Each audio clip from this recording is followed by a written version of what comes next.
오늘 우리에게 주신 말씀은 시편 119편 말씀입니다. 시편 119편 1절에서 16절까지 말씀, 구약성경 890조, 제가 한 절 여러분 한 절 교독하도록 하겠습니다. 행위가 온전하여 여호와의 율법을 따라 행하는 자들은 복이 있으며 여호와의 정거들을 지키고 진심으로 여호와를 구하는 자는 복이 있도다. 참으로 그들은 불의를 행하지 아니하고 주의 도를 행하는도다. 주께서 명령하사 주의 법도를 잘 지키게 하셨나이다. 내 길을 굳게 정하사 주의 율례를 지키게 하소서.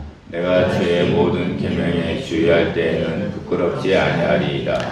내가 주의 의로운 판단을 배울 때에는 정직한 마음으로 주께 감사하리이다.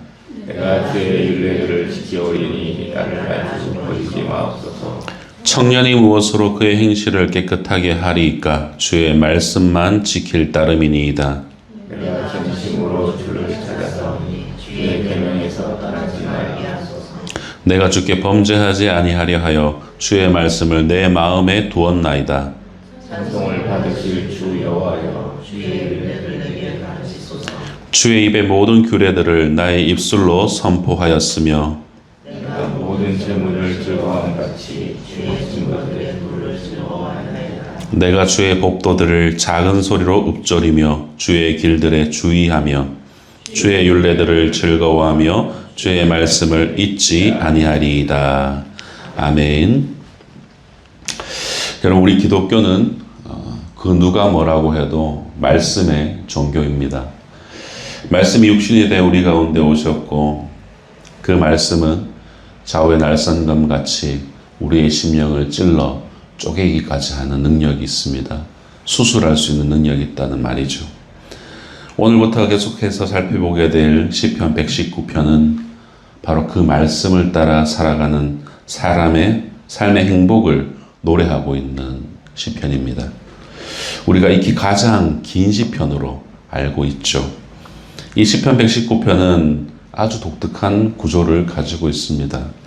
히브리 알파벳이 총 22개인데 이 첫 번째 알파벳 알렘으로 시작해서 8절마다 히브리 알파벳 한 글자씩 나오는 모두 176절로 구성된 긴 시편입니다. 1절의 시작이 우리말로는 이렇게 시작하죠. 행위가 온전하여 여호와 율법을 따라 행하는 자들은 복이 있으며, 이렇게 기록되어 있는데 히브리어 원어를 살펴보게 되면은 첫 번째 알파벳 알렙이 가장 앞에 나오는 에쉬레라는 감탄형 단어가 등장합니다. 그래서 순서대로 직역을 하면 이렇습니다. 복이 있도다. 더럽히지 않은 여호와 율법을 길을 걷는 자들은, 이렇게 직역을 할 수가 있습니다. 그리고 뒤에서 보게 될 9절에서도 두 번째 알파벳인 베트가 나와서 바메라는 무엇으로라는 그 뜻을 가진 그 단어가 먼저 등장하여서 무엇으로 깨끗하게 할까? 젊은이들은 주의 말씀만 지킬 따름이다 라고 그렇게 기록합니다.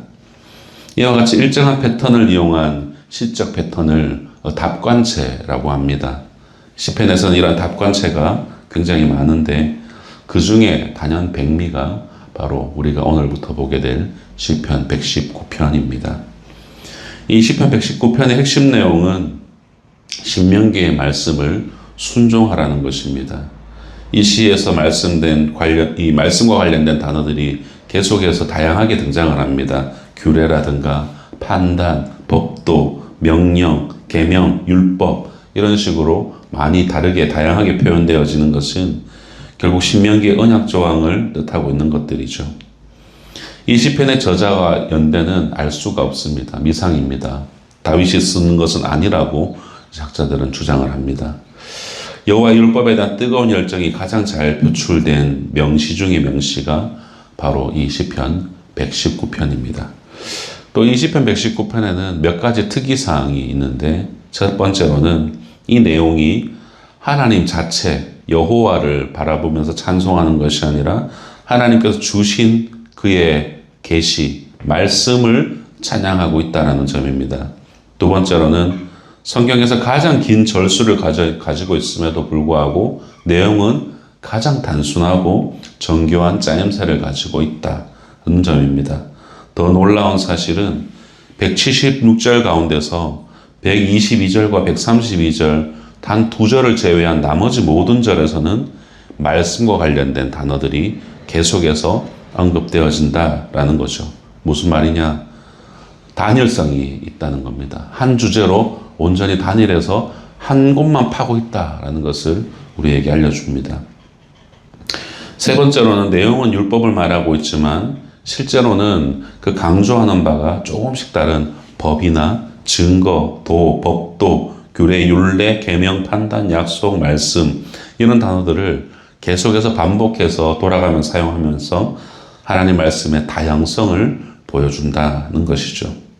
네 번째로는 이 시편 119편에는 인간이 이 땅에서 경험할 수 있는 이 모든 희노애락을 하나님 말씀에 비추어서 우리에게 교훈을 하고 그렇게 우리가 삶에서 어떻게 살아가야 하는지에 대한 삶의 철학을 가르쳐 준다는 점입니다. 여러 가지 면에서 참으로 이 시편 119편은 탁월한 시편입니다. 특히 하나님의 말씀에 순종해야 한다는 강력한 울림이 이 시편 전체를 관통하면서 우리에게 은혜를 끼치고 있죠. 그럼에도 이 시편 119편을 끌고 가는 가장 핵심은 단연 1, 2절입니다. 우리 1, 2절을 다시 한 번 더 주의하면서 읽도록 하겠습니다. 시작. 행위가 온전하여 여호와의 증거들을 지키고 전심으로 여호와를 구하는 자는 복이 있도다. 아멘. 말씀을 준수하는 자, 말씀을 지키는 자가 복이 된다라는 이 선언이 이 시 전체의 서론이 되는 것입니다. 시인은 자기 경험에서 말씀을 순종하며 지키는 것, 그것이 형통의 지름길이다라는 것을 그의 삶에서 뼈저리게 경험했던 것입니다. 그래서 서론에서 말씀을 사랑하고 지키는 그것이 진정한 형통의 지름길이다라는 것을 선언하고 시작합니다. 그런데 그 말씀을 어떻게 지켜야 되는지 부연 설명이 붙어 있죠. 먼저는 행위가 온전해야 된다라고 말합니다. 성도 여러분, 우리의 신앙은 행위와 따로 떼어놓을 수가 없습니다. 행위 따로, 신앙 따로라는 그런 이분법적으로 우리는 신앙생활을 해서는 안 되는 것이죠.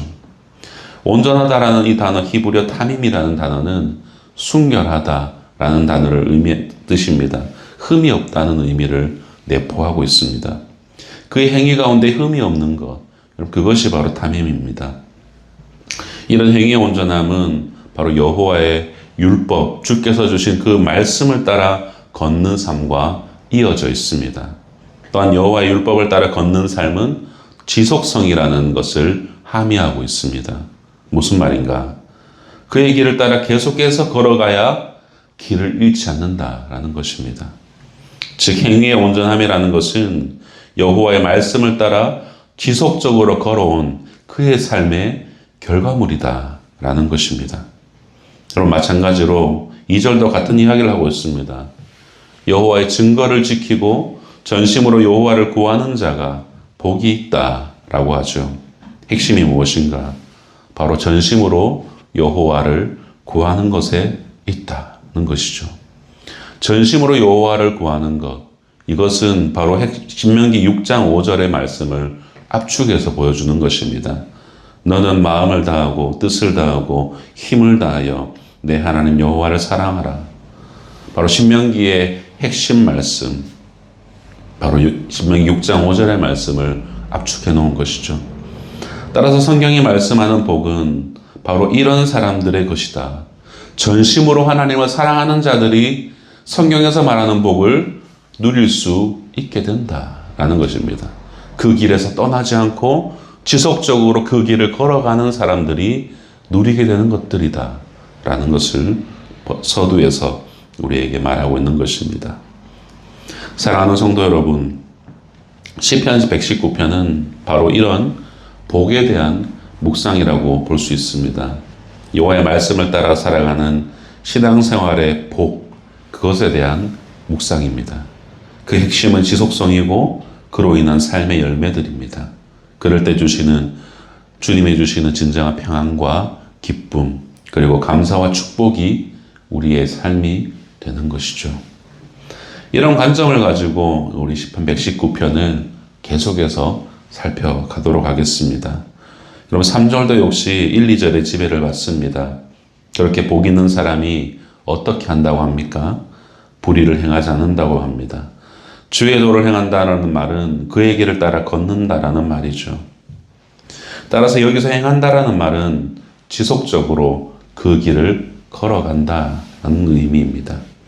우리는 여기서 시편의 중심 사상이 이 지속성에 있다라는 것을 다시 한번 느낄 수 있습니다.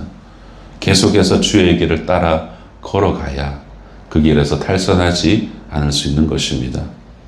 그래서 4절에서는 시인이 이렇게 말을 하죠. 주께서 명령하사 주의 법도를 잘 지키게 하셨나이다. 하나님은 우리에게 명하셔서 하나님의 법도를 잘 지키게, 근실하게 지키게 하셨습니다. 성도 여러분, 성도가 그의 삶에서 신앙생활을 걷는 그 여정에서 그 길이 확고해진다는 것은 마음이 정해져서 주님을 전심으로 사랑하게 되는 상태를 의미합니다. 그런 상태에서 5절에서는 하나님의 규례들을 지킬 수 있다는 것이죠. 내 길을 굳게 정하사 주의 율례를 지키게 하소서. 내 길을 굳게 한다는 건 역시 지속적으로 그의 길을 따라 걷는 신실함으로 우리는 이해를 해야 됩니다. 하루 이틀의 문제가 아니다라는 거죠. 6절에서는 계명을 주의한다라는 것은 그것을 기뻐하면서 그것을 받아들여서 마음에 품는다라는 의미이고, 7절에서 정직한 마음이란 이 5절에서 언급된 대로 길이 확고한 상태, 곧 마음이 확고히 주님께로 향하고 그 마음이 정해진 상태를 의미하는 것입니다. 결국 시인은 진리의 말씀에 그 마음을 고정시키고 그의 길을 따라 그 걷는 것이 복이라는 것을 반복해서 말씀하고 있는 것입니다. 무슨 말인가요? 다른 방법이 없다라는 겁니다. 마음을 진리의 말씀에 굳게 고정시키고 그 말씀을 따라갈 때에, 그 말씀을 따라서 지속적으로 걸어갈 때에 하나님께서 그의 인생 가운데 복을 주시고 그 성도는 그 복을 누리게 된다는 것입니다. 사랑하는 성도 여러분, 첫 번째 알파벳, 이 알렙으로 시작된 이 첫 단락은 말씀을 따르는 삶의 중요성을 계속해서 반복적으로 강조합니다. 여러분, 우리의 삶이 그러해야 합니다. 오직 말씀을 따라 걷는 삶.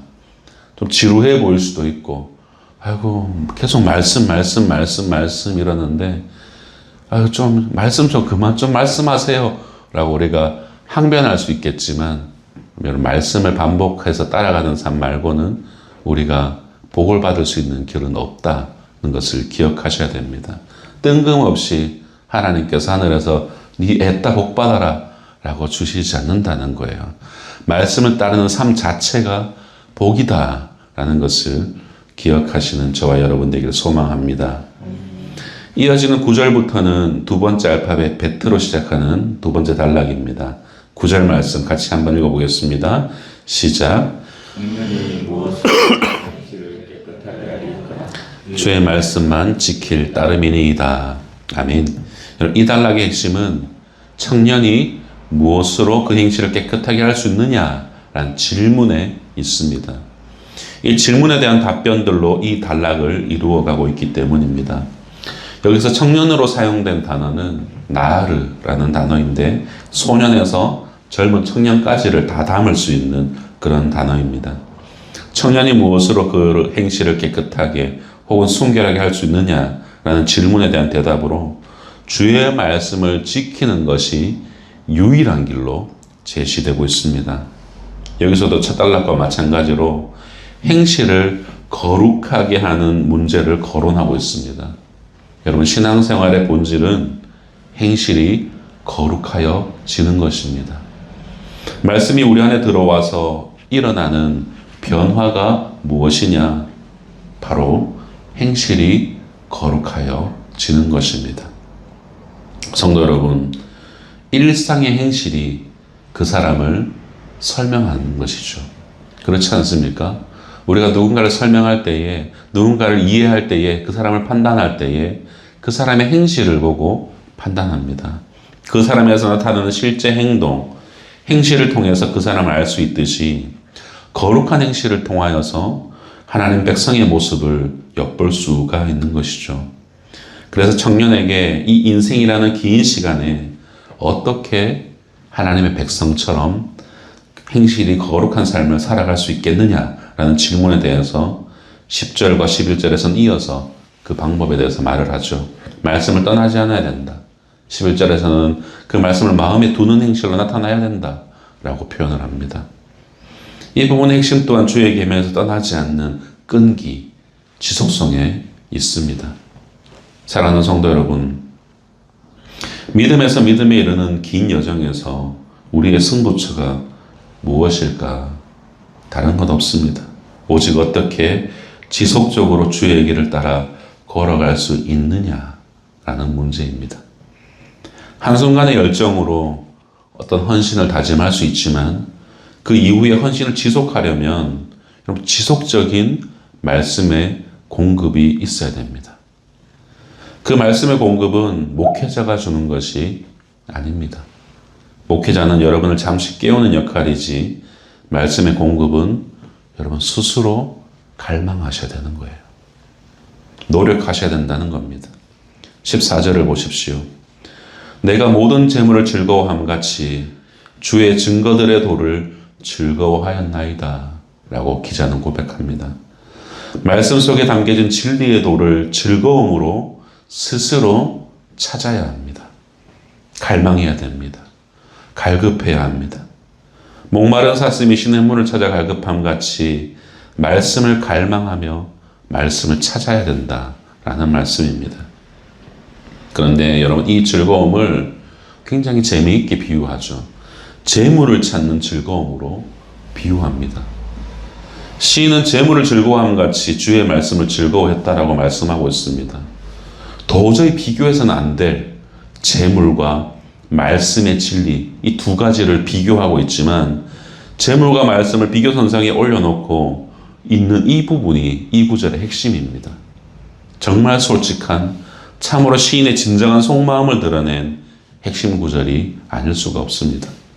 돈과 하나님을 겸하여 섬길 수 없는 것인 줄을 그는 알고 있지만 시인은 최소한 재물을 즐거워하는 것처럼 하나님의 말씀을 즐거워하고 묵상했다라고 쓰고 있는 겁니다. 거룩한 척하는 행실이 아니라 눈에 보이는 재물을 즐거워하고 바라보는 인간 본성을 그대로 인용하여서 그것을 즐거워하는 것처럼 주의 말씀을 또한 즐거워합니다. 라는 진실된 고백인 거예요. 여러분 앞에, 여기 앞에 봉투에 딱 해갖고 500만 원이 딱 적혀 있고 목사님 용돈 하세요. 올라왔어요. 제가 이거 보고 나를 시험합니까? 제가 이럴 리가 없잖아요. 이제 저를 좀 아시죠, 그죠? 제가 아이고 무슨 일이세요? 복 받으세요. 농담입니다, 여러분. 너무 진지하게 받지 마십시오. 우리 아내가 좋아하잖아요. 지금 그런 얘기 하니까. 정말 우리 모두는 그렇잖아요. 당장 눈앞에 내 앞에 현찰이 모이면은 아이고 좋다 라고 하는, 우리가 재물을 즐거워하는 것을 부인할 사람이 사실 어디 있습니까? 아무도 없습니다. 여러분 이 시인의 이 고백이 바로 백미라는 거예요. 여러분 즐거워한다라는 것은 자발적인 의미를 담는 것입니다.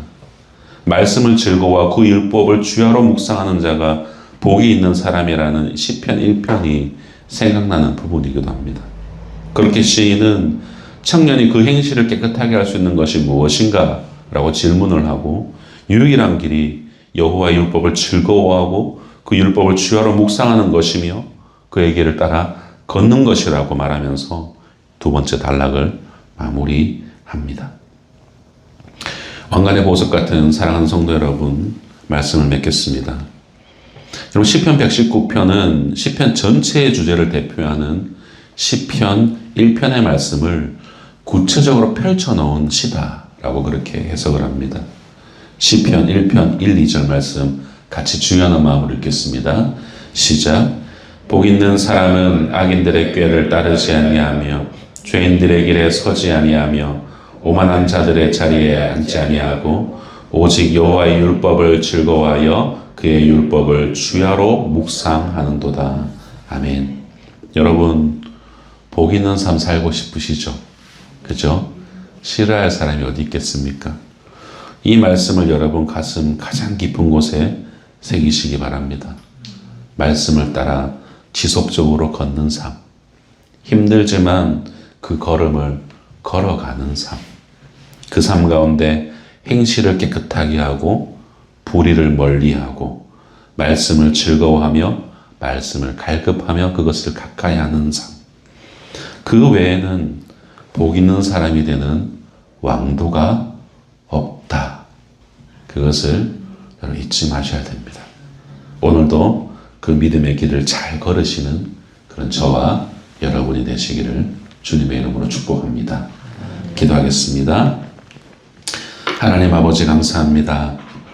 오늘도 시편 119편의 말씀을 통하여서 말씀이 우리 삶에 얼마나 중요한지를 다시 한 번 더 가르쳐 주시니 감사합니다.